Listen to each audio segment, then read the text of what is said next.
Oi, mãe, tudo bem? Oi, Paola. Oi, Lívia, tudo certo? O som tá bom, Lívia? Olá, boa noite. Ah, que bom. Não sei se vocês estão ouvindo os sinos, né? Eu estou perto de uma igreja, então tem sinos às 6 da tarde para comemorar, para abrir a nossa live. A Luna chegou. Ô, Luna, você tem que aceitar para entrar aqui. Vai aparecer uma mensagem para você entrar, você entra. Para eu poder te aceitar. Não apareceu ainda para eu poder te aceitar.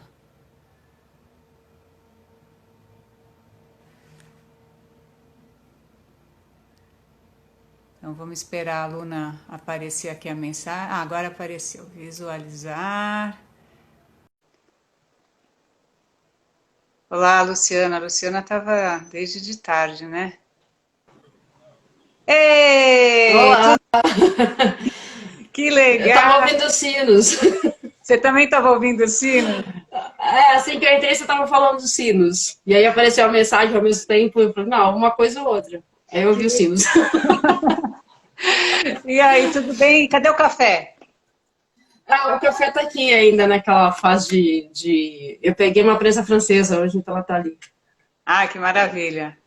Ah, o pessoal tá ansiosa, a Luciana tá ansiosa para ver essa live. Vamos esperar só mais um É, pouquinho para o pessoal ir chegando, né? E eu sem também problema. eu ia fazer um café em sua homenagem, mas acabei não fazendo porque já é num horário que eu não posso tomar. Mas Eu não combinaria com sofro o desse mal, Emily. Combinaria, com não? Um certeza. bolo, um café, né? É, eu não sofro desse mal, então eu posso tomar. Aliás, hoje eu tava até brincando com o Marco, porque eu tomei café umas 2 horas da tarde, me deu um sono depois. Acontece. Às vezes é o excesso, né? Então, Não usa mas essa palavra. hã? Não usa essa palavra. Fica a sensação que eu tomo café a cada 15 minutos, não é? A cada 10. Oi, Francisco. Bom, eu vou fazer uma apresentação das letradas para quem já está chegando, né? A gente está. Essa é mais uma edição das Letradas e Confinadas, um programa aqui que a gente inventou nessa quarentena, eu, a Lívia Boeloni e a Thalita Mosciuti, e a gente tem ficado muito contente com o retorno das pessoas, com o que elas estão curtindo. E a gente está conseguindo gerar debate, curiosidade por literatura, de todos os tipos de assunto, poesia, romance, até a filosofia já entrou, desde uma literatura mais pop como Harry Potter até Proust, e literatura contemporânea, então tem de tudo, né? E hoje eu acho que muita gente ficou interessada porque essa é a segunda vez que nós estamos falando de poesia. A gente falou, viu, Luna, algumas semanas atrás de Ana Cristina César, e foi um pouco por isso que eu fiquei com vontade de fazer essa coisa do sarau, porque a Anitta Maluf, que foi quem falou sobre a Ana Cristina César, leu uns poemas e foi tão legal, mas deu vontade de ler mais, porque quando a gente está falando de poesia, né, a gente quer ver o poema, quer ver como é que funciona isso, né? Então a gente vai conversar um pouco e vai também ler, mas eu queria fazer então, eu já feito essa apresentação aqui da. Ó, Anitta, eu estava falando de você, que você foi a primeira pessoa que veio falar de poesia aqui. Oi, Thalita, tudo bem? E agora a gente vai falar pela segunda vez. O diferencial agora é que a gente, pegando a carona na Anitta, que leu poesia, que leu os poemas, né, Anitta? A gente vai ler mais dessa vez, porque deu vontade de ouvir mais também, né? O poema é fogo, né? Tem toda essa musicalidade e tal. Mas vamos lá. Eu queria, antes de apresentar a Emily Dixon, eu quero apresentar a nossa convidada, a Luna Guedes, né? A Luna é escritora, roteirista, editora. Ela é autora de 3 romances, Lua de Papel, Vermelho por Dentro e Alice, Uma Voz nas Pedras. Ela comanda também a editora de livros artesanais Cenário e a revista Plural de Literatura. E como roteirista, ela é colaboradora da Rede Globo. Bem-vinda, Luna. A gente podia pular a parte da Luna e ir direto para a Emily, né? Vamos para a Emily. Eu vou fazer uma pequena apresentação. Eu escrevi uma pequena apresentação aqui para a gente introduzir o tema, né? Vamos lá. Emily Dickinson é uma poeta estadunidense, nascida no século XIX, mas que parece ter nascido no século XX, porque ela adianta muita coisa da poesia moderna e da literatura moderna. A Emily Dickinson é um mistério, não apenas pelas lacunas da sua biografia, mas também por sua própria poesia, muito sintética, com um léxico e uma sintaxe originais. Ela é considerada a grande poeta norte-americana ao lado do Walt Whitman. E ela tem sido revisitada recentemente pela mídia em filmes e série. Uma grande curiosidade cerca a Emily Dickinson atualmente. Hoje a gente vai conversar com uma apreciadora da Dickinson que visita esta poeta desde criança, né, Luna? E tem Sim. uma familiaridade enorme com ela. Então a gente vai conversar, vai recitar, tentar honrar essa poeta por meio dos seus poemas e das suas cartas. É um formato mais ou menos novo nas letradas e confinadas. Vai ser uma espécie de sarau que espero que vocês curtam. Então eu vou começar nosso papo, Luna, perguntando o seguinte. Qual é o mistério biográfico da Emily Dickinson? Por que tanto mistério? Por que não se sabe nada? Por que tem tanta especulação sobre a vida dessa mulher? Eu posso começar com um poema que eu selecionei aqui para ler? Muito melhor. Vamos lá. É que eu acho que esse poema define bem assim, o que é o mistério Emily Dickinson, ou que serve para a gente compreender o porquê desse mistério. Ótimo. Não sou leitora de poesia, sou apreciadora. Leitora, digamos, em voz alta, mas vamos lá. Vamos lá. Eu não sou ninguém. Quem é você? É ninguém também? Então somos um par, mas não contem. Pode espalhar. E vão nos punir, você sabe. Que tédio ser alguém, como um sapo acochar o próprio nome o mês de junho todo, apenas para quem o admira. O lodo. Esse poema, para mim, ele define bem a questão do segredo da Emily, porque ela tem um antes e depois. Acho que a maioria de nós temos, né? Aquele momento que a gente se define para o mundo, a partir da gente, a partir dos outros. Sim. E isso faz com que desperte interesse numa mulher que teve a sorte de ter uma família rica, que tinha influência na região. O pai dela e outras pessoas tinham importantes cargos no governo. O pai dela foi congressista, né? Eu estava vendo. Sim. Ele foi uma pessoa importante, né? Com um certo poder, né?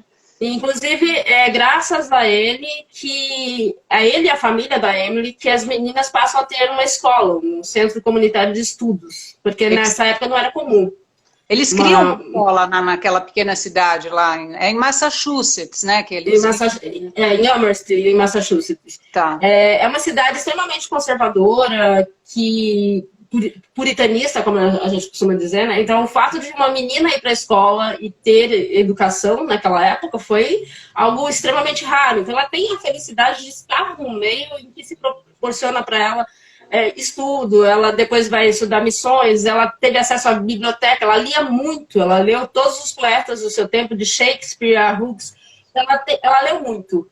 E no momento em que ela decide optar pela poesia, ela tem esse direito, porque ninguém na família dela diz, não, você vai ter que ter um marido, uma casa, não há essa obrigação por causa do ambiente em que ela vive. E isso é um privilégio, porque assim, ela pôde optar pela poesia, que assim, e optar de uma maneira radical que você vai contar pra gente, como é que foi. Exato. Então, só isso já é um fato muito diferente na vida da Emily Dickinson, porque as outras pessoas da cidade não tinham essa possibilidade de estudo, de, não vou me casar, vou viver a minha vida do jeito que eu quero. Para a mulher, naquela época, a gente tem que lembrar que as mulheres da época de Dickinson, elas tinham que viver de acordo com as regras. Era um mundo feito de homens para homens e as mulheres eram meras coadjuvantes. Elas não estavam lá para aparecer e ter destaque. Elas estavam lá para servir, dar filhos aos homens de bem e dar continuidade à família desses homens, né? Então, havia a questão do dote, acho que é muito parecido até com a mesma história de Jane Austen, né? A gente vê muita semelhança,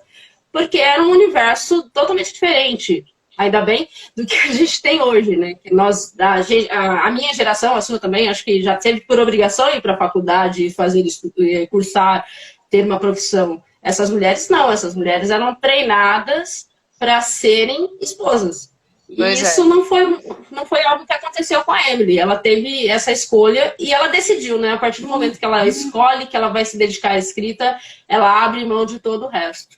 Então, o segredo é que a Emily criou uma personagem. Ela teve consciência disso, ela criou uma personagem que nos entrega um pouco do que ela é, não entrega tudo. Então você tem as informações que estão em cartas ou que estão na própria poesia dela, e acho que isso que desperta tanta curiosidade, as pessoas querem saber mais a respeito de uma mulher que escreveu sobre a morte, que escreveu sobre a solidão.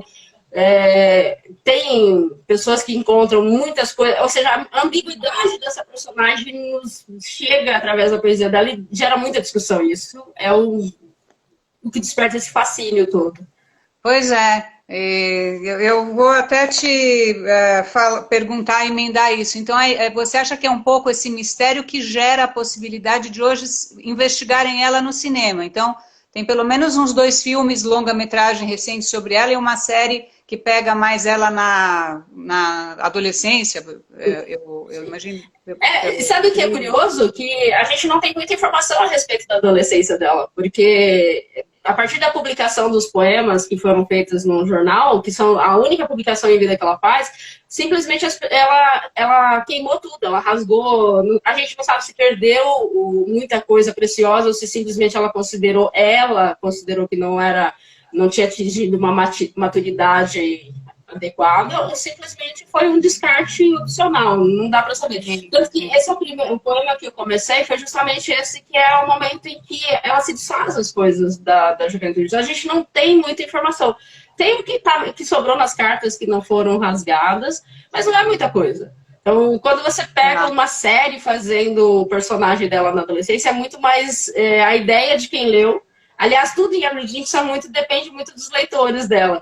E é uma curiosidade que muita gente diz que ela não é um poeta para leitores, ela é uma poeta para poetas. Ah, que interessante. Dizem que, tanto que aqui no Brasil ela chega realmente através dos poetas que a leram, a Cecília Meirelles, né, todos os irmãos Campos, o Manuel Bandeira, a Ana Cristina César, que você citou. Então, se chega ao Brasil através desses poetas, não é realmente através de leitores comuns que ela veio parar aqui no Brasil. Pois essa curiosidade. E, inclusive, eu separei até algumas traduções aqui, eu acho que talvez você também, do Bandeira, da Cecília Meirelles, do Augusto de Campos, da Ana Cristina César, e um maravilhoso também do Paulo Mendes Campos, uma tradução muito linda de um poema muito lindo. Mas só para avisar, né, que a gente vai usar as traduções desses poetas brasileiros, escritores brasileiros. Então, quer dizer, tem essa questão que ela conseguiu ser poeta, apesar de ser mulher, mas ela sofreu também o problema de... Ela escreveu muito, mas ela não foi publicada em vida. Quantos poemas dela foram publicados em vida? 10 poemas no Jornal da Cidade, que é uma curiosidade, porque ela enviou é um material que ela envia para um advogado que trabalha no escritório do pai dela. E quando ele lê aquele material, ele envia para o jornal com uma nota escrita à mão, que ele gostaria de ter uma correspondência maior com ela, porque era uma pessoa que escrevia muitíssimo bem. E ocorre a publicação. Só que, a partir dessa publicação, começam as críticas, e críticas bem rudes, porque ela não seguia o estilo, o ritmo, a métrica, ela não respeitava nada disso. E muita gente, na época, disse que ela não respeitava porque não interessava ela, que não dialogava com ela. Impossível saber, né? Eu acho que era a genialidade dela, era atemporal, estava muito adiante do estilo de poesia que era feita naquela época. Para quem nunca leu a Emily Dickinson, né, tem um estranhamento porque de repente aparecem umas palavras com letra maiúscula do nada. Ou então as palavras são separadas por travessões, que não é nem uma vírgula, nem um ponto final, é uma coisa estranha que até para a gente ler o poema dela, eu acho que tem que respeitar, né, esses respiros, fica uma leitura um pouco estranha, né? E depois ela não usa rima, quer dizer, até usa em alguns momentos, mas ela se permite não usar em muitos poemas, quer dizer, e são poemas muito sintéticos também, né? Às vezes é até difícil de você entender aquelas imagens recorrentes, parecem de mãos, do ver, a abelha, tem umas imagens recorrentes que significam alguma coisa dentro daquele poema e a gente tem que ir entendendo aquele vocabulário, né? E sabe que foi justamente isso que me apaixonou quando eu era muito nova, criança, estudando inglês e com dicionários do lado, com a minha mãe me orientando na leitura. Isso foi me fascinando justamente por não ter as quebras naturais da poesia, de não ter os mesmos estilos do que eu conhecia como poesia, porque eu fui... A escola italiana é basicamente soneto, né? Então, eu tinha... O meu contato com poesia era muito soneto, eram umas coisas mais típicas do que a poesia, que é o que a gente tem acesso na escola. E aí, de repente, me chega uma poesia muito mais intensa, feminina. E você, quando tem poucos anos, você quer se identificar com alguma coisa. Há essa necessidade, né? Nós, mulheres, principalmente, acho que a gente busca por isso.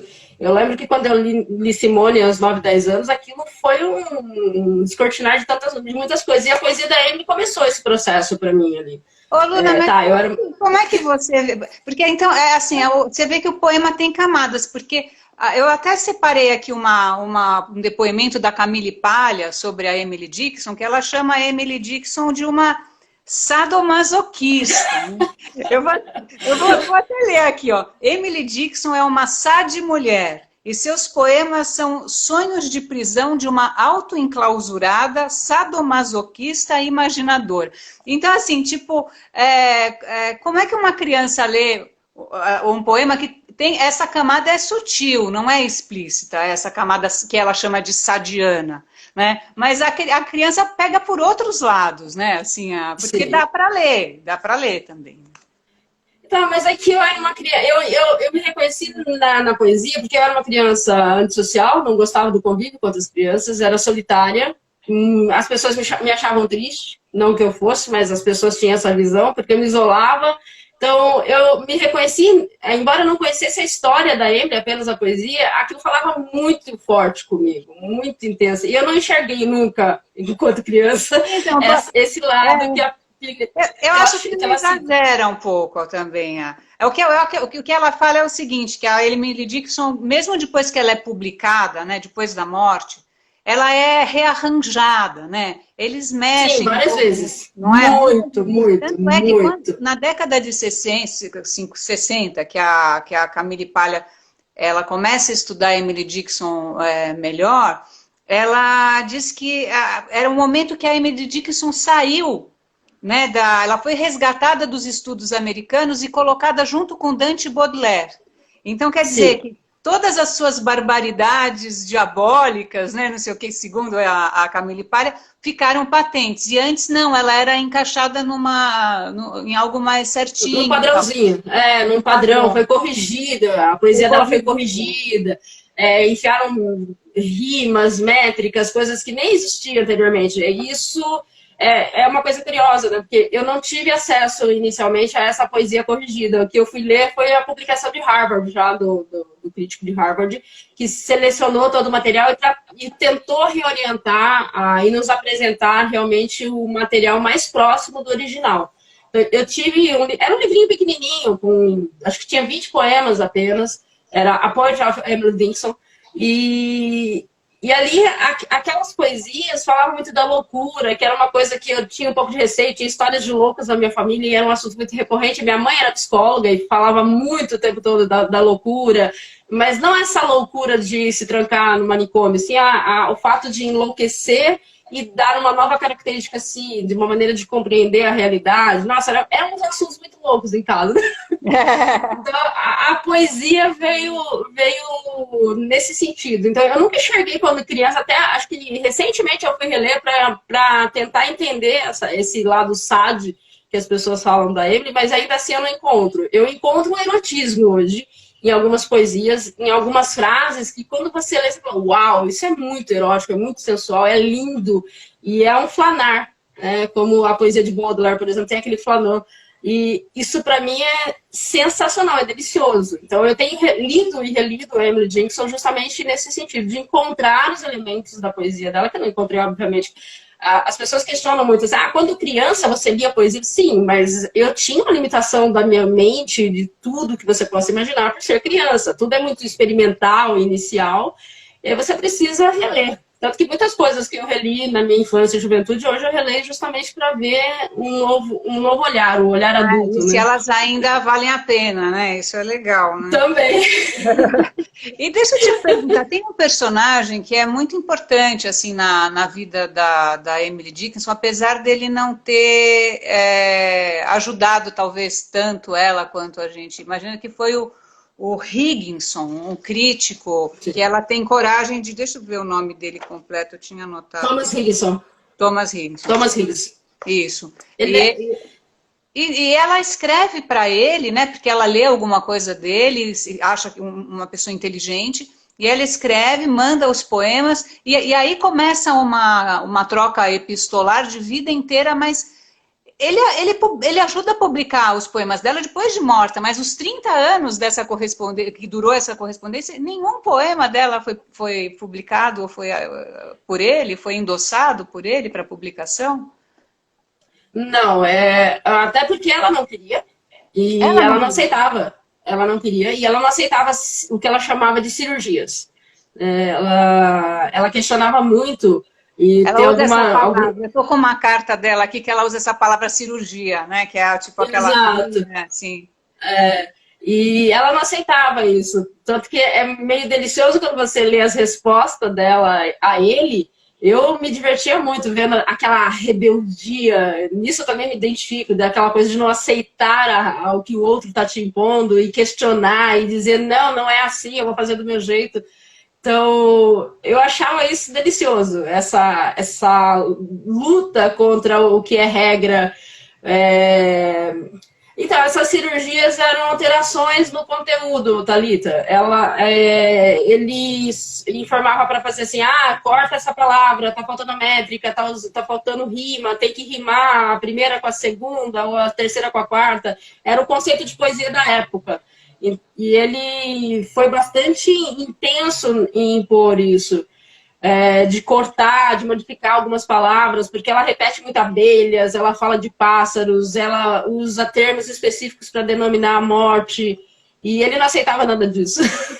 Mas assim, eu estou até aqui com um trechinho de uma carta que foi, ela manda a carta para ele responde, depois ela torna a escrever para ele, ela ainda é um pouco tímida, então ela diz o seguinte, né, só para usar esse termo cirurgia para as pessoas entenderem melhor. Senhor Higginson, sua delicadeza exigir a gratidão imediata, mas estive doente. Escrevo hoje na cama. Obrigada pela cirurgia. Não foi tão dolorosa como eu supunha.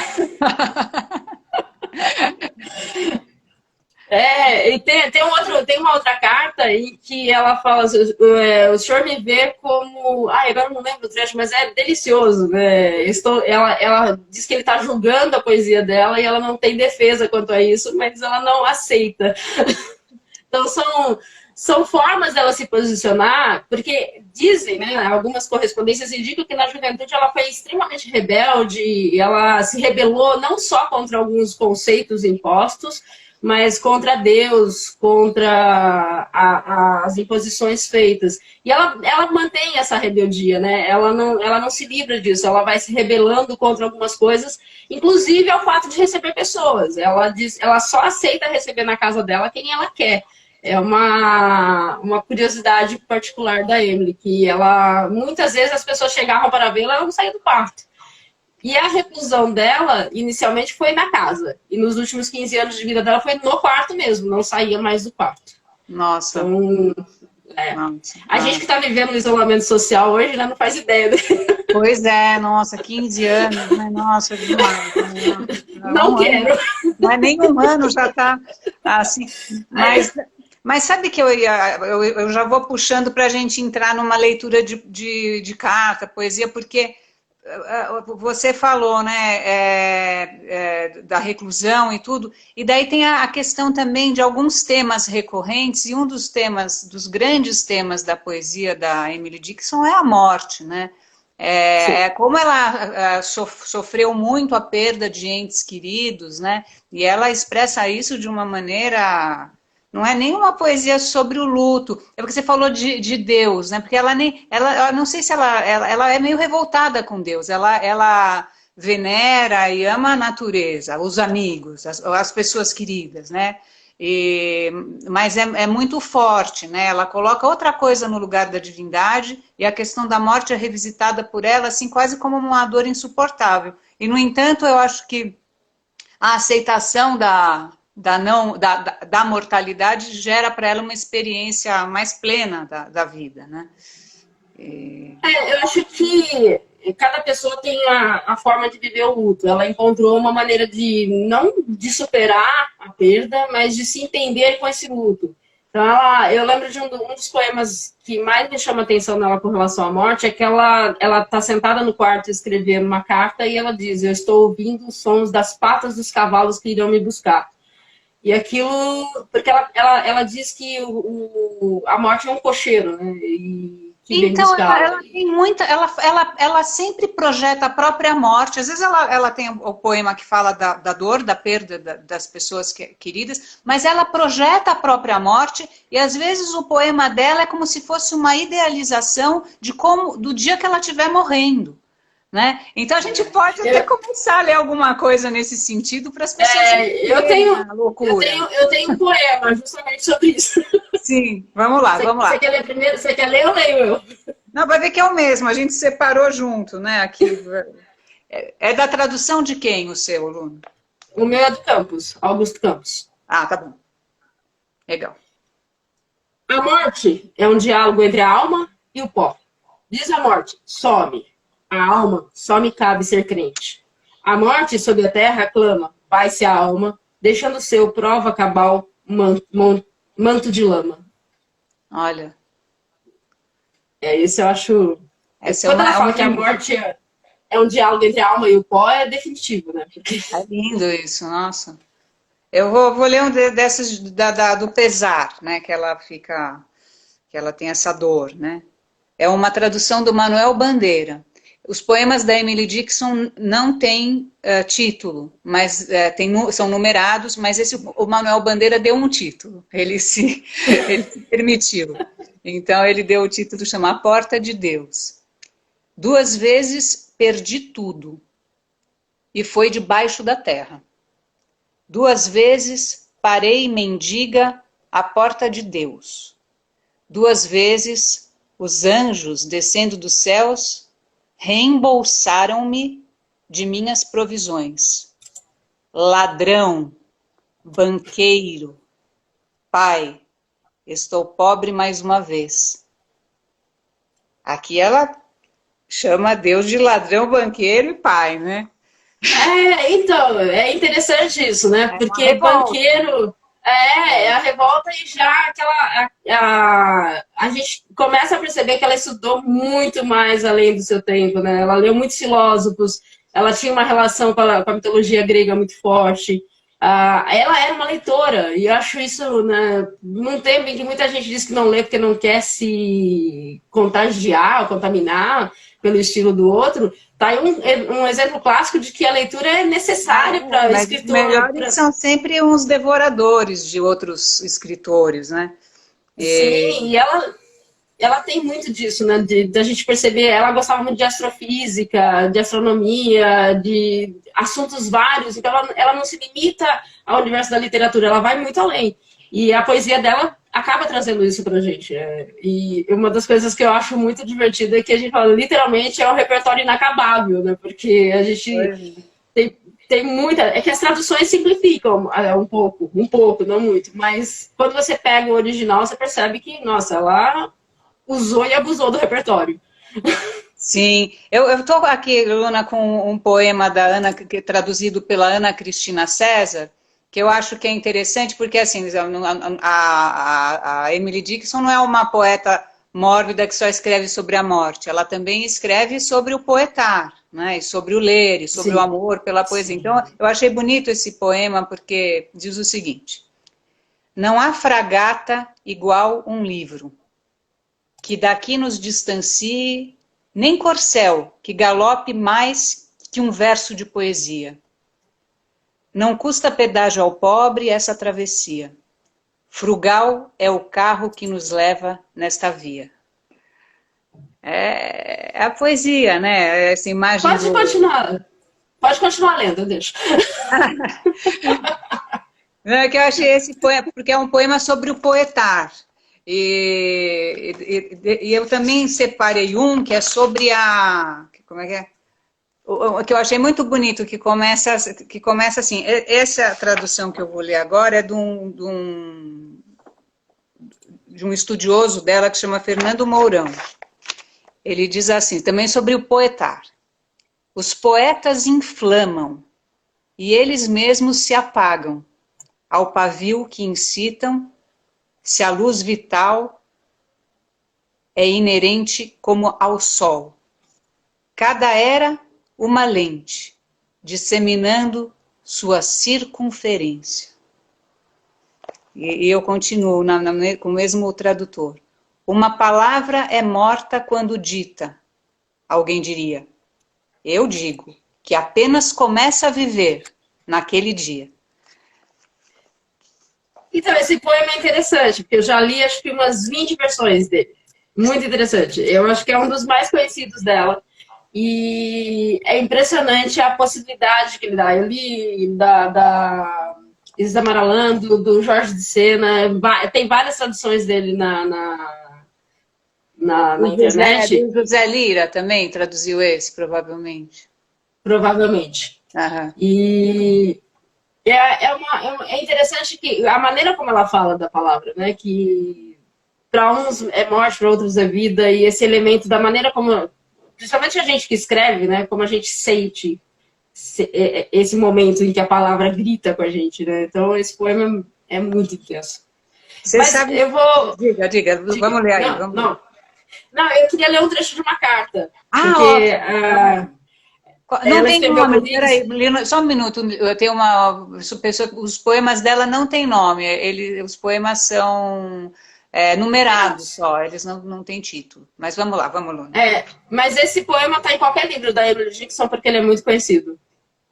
É que a carta 268, escrita em junho de 1862, mostra o quão misteriosa a Emily era, e eu acho isso, a gente estava falando a respeito disso, então eu vou ler esse trecho aqui. O Thomas Dickinson pede uma foto dela, para que ele saiba como ela é. E ela responde, o senhor me veria sem? Não tinha aqui nenhum retrato, mas sou pequena como roxinol e meu cabelo é cheio como ouriço da castanheira. E meus olhos como um cherry no fundo do copo deixado pela visita. Isso servirá? É um assunto que sempre preocupa meu pai. Ele diz que a morte pode ocorrer a qualquer momento e que ele tem moldes para todo o resto, mas nenhum molde meu. Eu notei que os vivos rapidamente dispõem dessas coisas e antecipam a desonra. O senhor não veria aqui um capricho meu? O senhor disse sombria. Conheço a borboleta, e o lagarto, e a orquídea. Não são esses também um compatriota meu? Ah, que lindo. Que lindo. Faz algum comentário aí, por que ele te pega? Por que ela te pega? Você tem um tom muito irônico, muito bem-humorado, né? Assim, com um assunto sério, né? Porque, a bem da verdade, eu acho...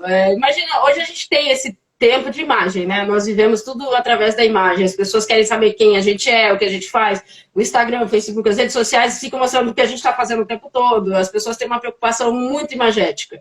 E ela não, ela tanto que ela não manda uma fotografia, ela manda uma descrição. E é uma descrição deliciosa, aguda. Ela põe os insetos, a borboleta, o lagarto, como compatriota.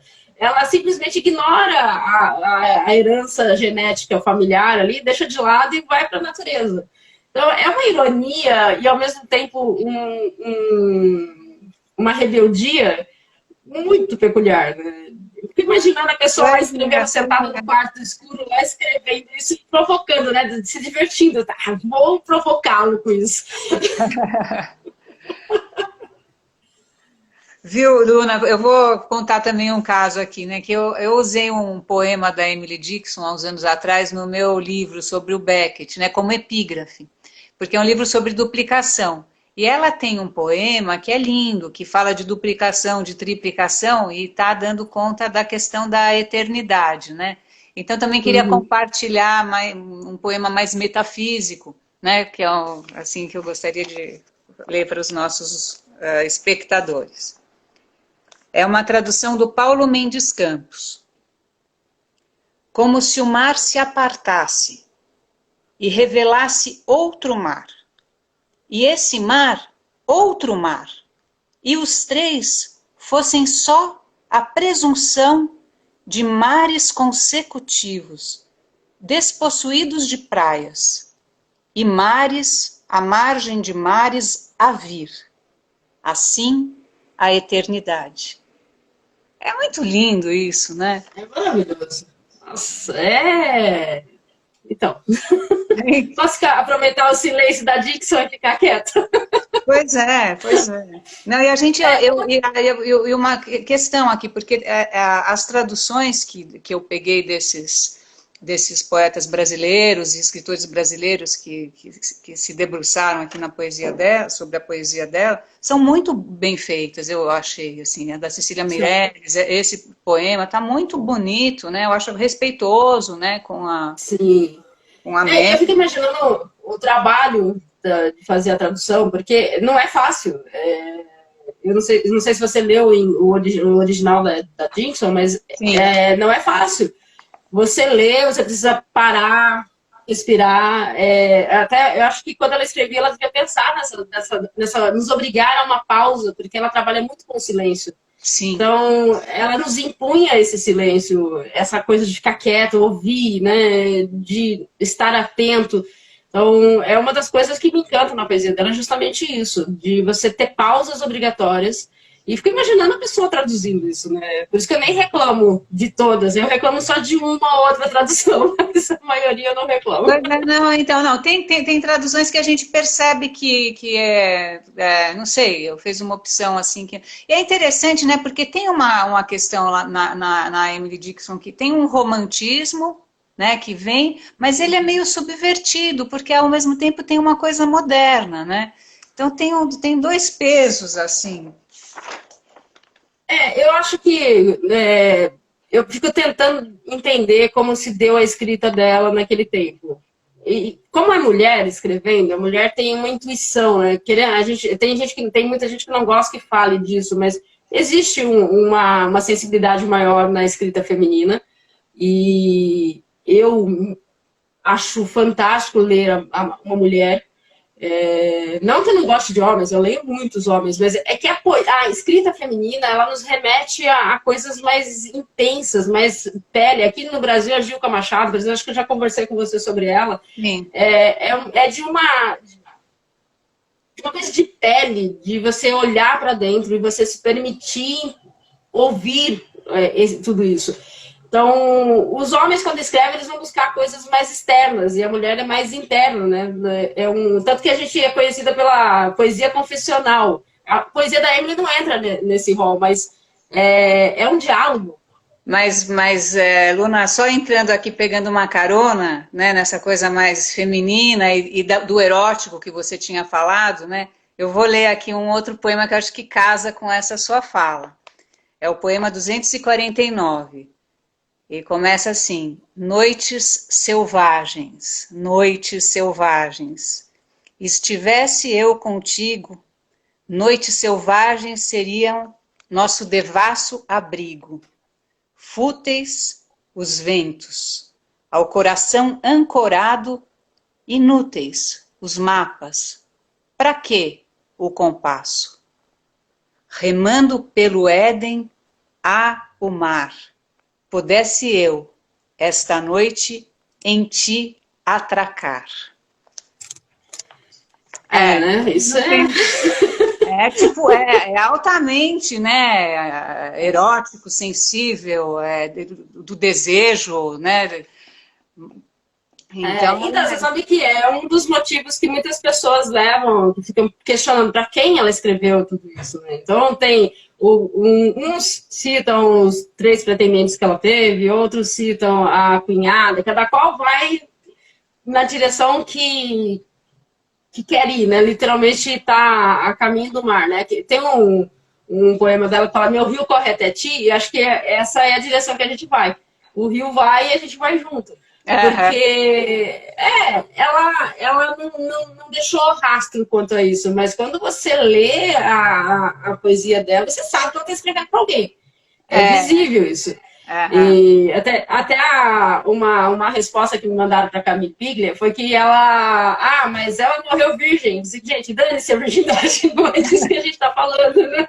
Não é esse o assunto. A questão, você não, só porque a mulher era virgem não quer dizer que ela não tinha um erotismo, uma sensualidade. Isso é natural da gente, né? A gente sente. E a poesia dela passa isso. Esse poema é lindíssimo. A Ana está comentando que a natureza, né, entra como imagem, né? O vento, o mar, né? Claro. Sim. Muito, ela tem muito. Ela usa o mar de uma maneira fantástica, né? Deixa eu pegar aqui o que eu falei. Eu tinha... Se você quiser também ler mais alguma carta, tudo, fica à vontade. Eu tenho mais 2 poemas, mas deixa eu mostrar esse aqui para eles. Tá. Meu rio corre até ti, mar azul, tu me recebes? Meu rio espera a resposta. Ó mar, olhe com graça, para ti levo os regalos dos reencantos sombreados. Ó mar, responde, vai me aceitar? Você vê. E essas imagens muito fortes, né? Porque num poema o mar tem a ver com essa eternidade, com essa coisa que não termina nunca, que vai se abrindo para ele mesmo. No outro é o mar que encaminha para alguém, né? E é delicioso isso, né?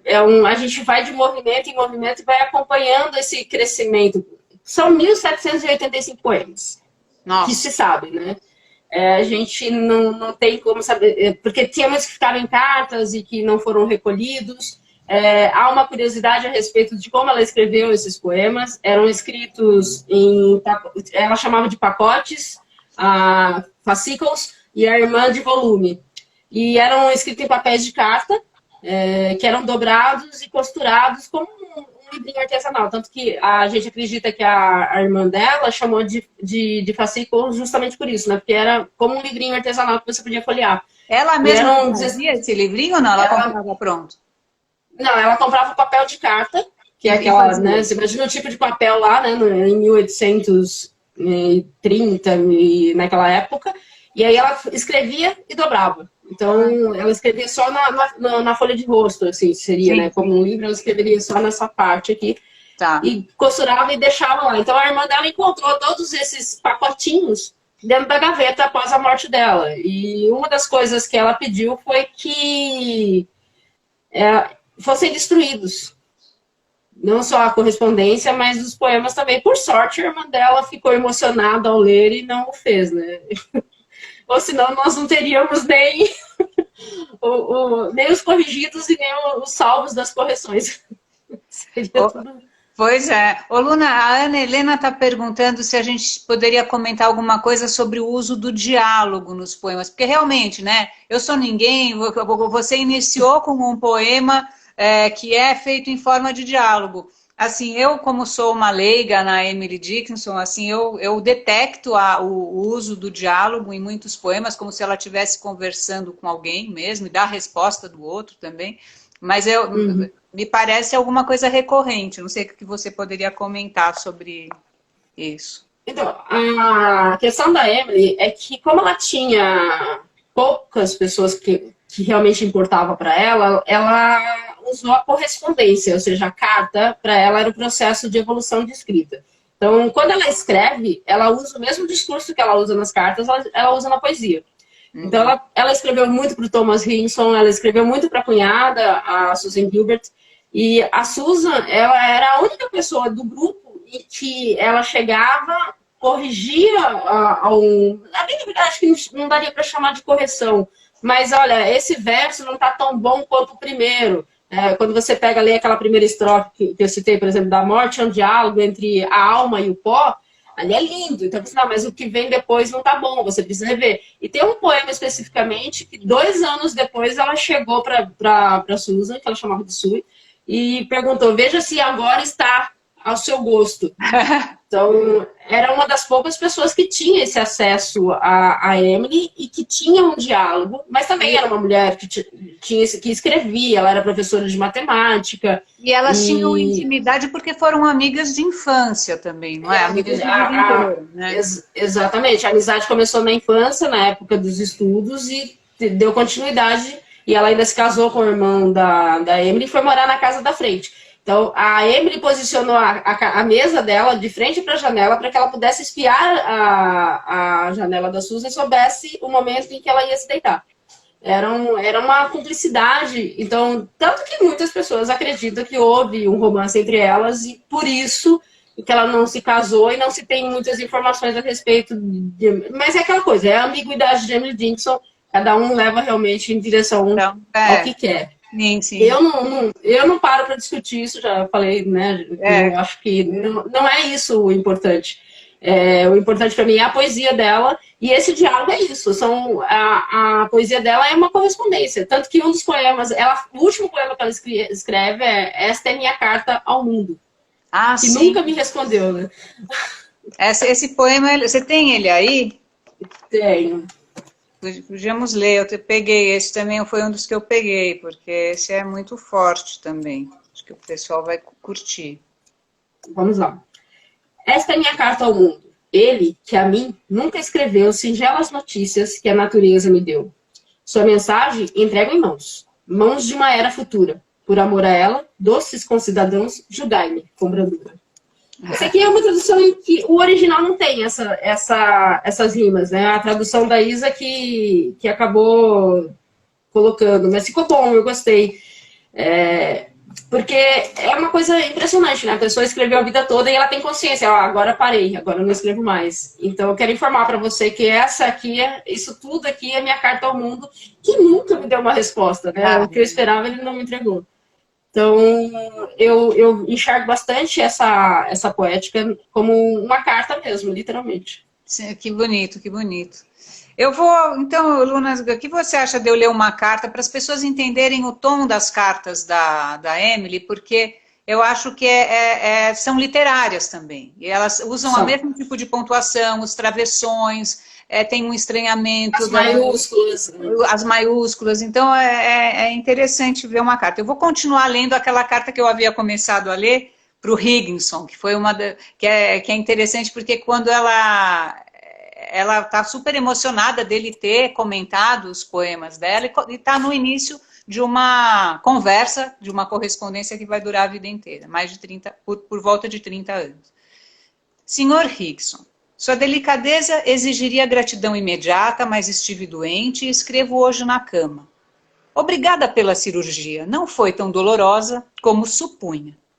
Trago-lhe outros poemas, como o senhor me pede, embora eles pareçam diferir.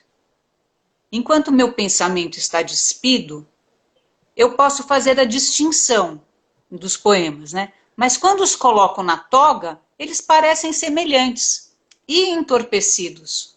O senhor perguntou quantos anos eu tinha. Não fiz versos, apenas 1 ou 2, até este inverno, senhor. Vivi um terror desde setembro, não poderia contá-lo a ninguém. E então eu canto.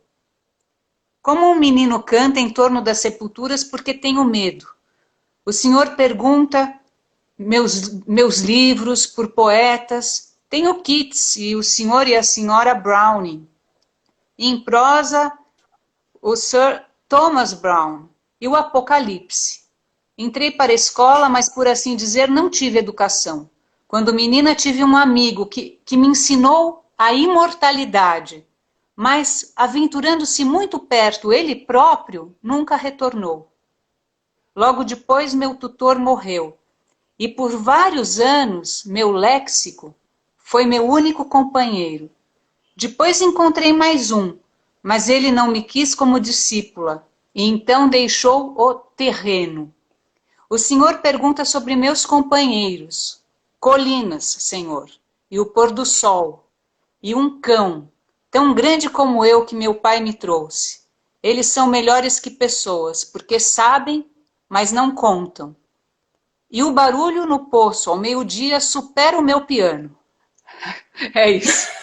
É sensacional, né? Maravilhoso. Então eu vou ler outra carta. Sim. Caro amigo, uma carta sempre me dá a sensação de imortalidade, porque é a mente sozinha sem o amigo corpóreo. Dependentes em nossa conversação da atitude, do timbre da voz, parece haver um poder espectral no pensamento que caminha sozinho. Gostaria de agradecer-lhe por grande bondade, mas nunca tento levantar as palavras cujo peso não posso segurar. Se viesse a anos, talvez eu conseguisse, embora a gratidão seja a riqueza tímida dos que não possuem nada. Tenho certeza de que o senhor fala a verdade, porque os nobres o fazem, mas suas cartas sempre me surpreendem. Minha vida tem sido simples e austera demais para poder embaraçar quem quer que seja. É difícil não ser fictícia num lugar tão bonito. É difícil ser alguém por aqui, mas os refúgios severos das tentações são permitidos a todos. E eu tento, me esforço desde menina. Lembro-me de ter escutado essa passagem notável e ter preferido o poder, não sabendo na época que o reino e a glória estavam incluídos. Nunca os aceitei. O senhor notou o meu viver sozinha? Para um imigrante, o campo é indolente, e não, a não ser que seja o seu próprio. Fala bondosamente em me ver, se lhe convisse vir até Amherst. Ficaria muito contente, mas não deixo a propriedade de meu pai para ir a nenhuma outra casa ou cidade. Que legal. Então você vê assim, já tem um estilo, uma vida, né, nessas cartas, né? Um humor, uma ironia. É um poema também, né? As cartas dela são poemas. E ela vai se revelando. Se a gente lê com cuidado, a gente vai perceber muita coisa dela. E tendo as próprias impressões a respeito de quem é Emily Dickinson. Né? Por isso que eu digo que quando tem os filmes, as séries, tudo isso parte do leitor. E a imagem que a gente cria da Emily. Eu não enxergo uma série de coisas que talvez você enxergue ou que outras pessoas enxergam, porque eu ainda preservo um pouco da menina que leu poesia aos 7, 8 anos de idade. Então, para mim, muita coisa da Emily é muito pessoal. Não sai daquele lugarzinho sagrado de poeta, que é aquela coisa assim, né? Eu digo que todas as pessoas que eu amo com paixão estão mortas, porque os meus autores, a maioria, não estão mais aqui. E aí, quando eu encontro alguém com quem conversar sobre isso, eu digo, nossa, vamos lá. Isso é muito bom, né? Poder compartilhar, né? E eu separei também um pouco para um outro poema, deixa eu procurar aqui, que agora eu virei a página, que tem a ver com a questão dessas imagens misteriosas que ela coloca, que é a história que é a imagem de uma mosca, né? Você já sabe de qual poema que eu estou falando. É um poema em que ela idealiza ela mesma no leito de morte.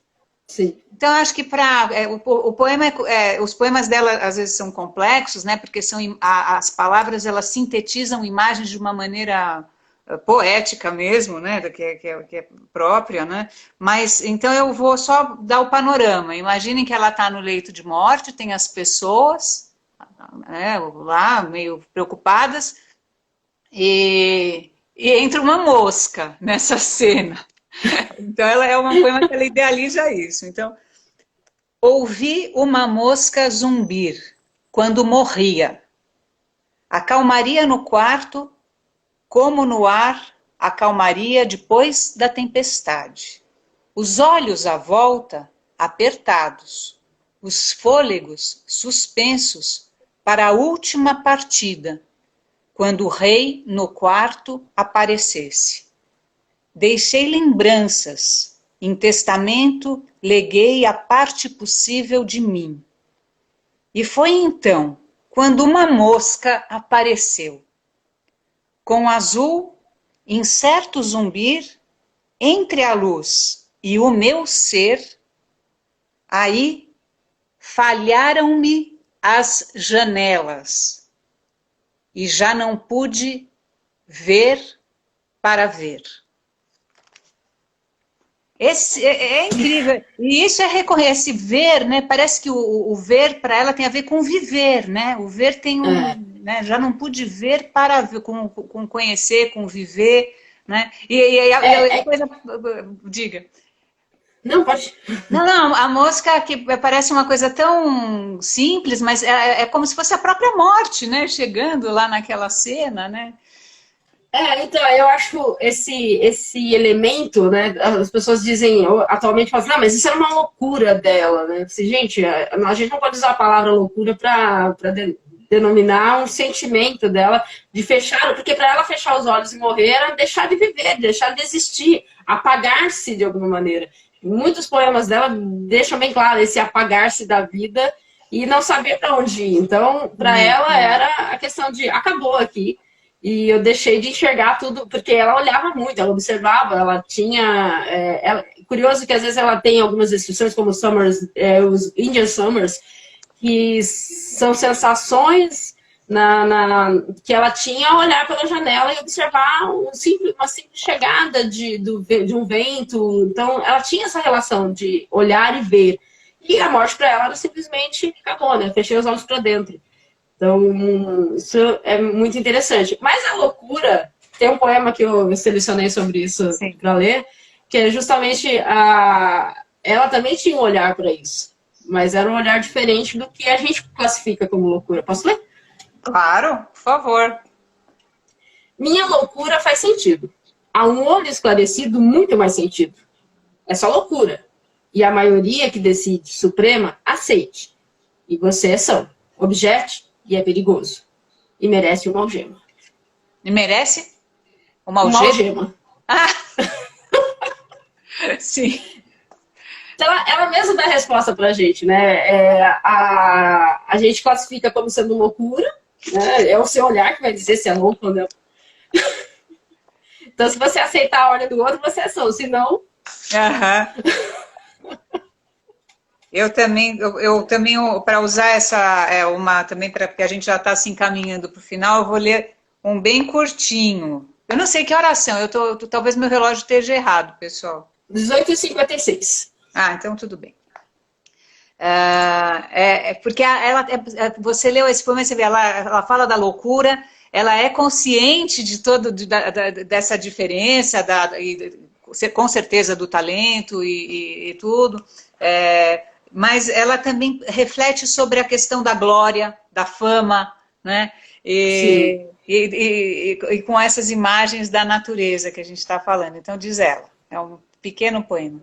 Fama é uma abelha, tem uma música, possui um ferrão e asas, como não? Tem o zumbido, né? Tem a música, tem o ferrão e asas, né? Como não? É maravilhoso.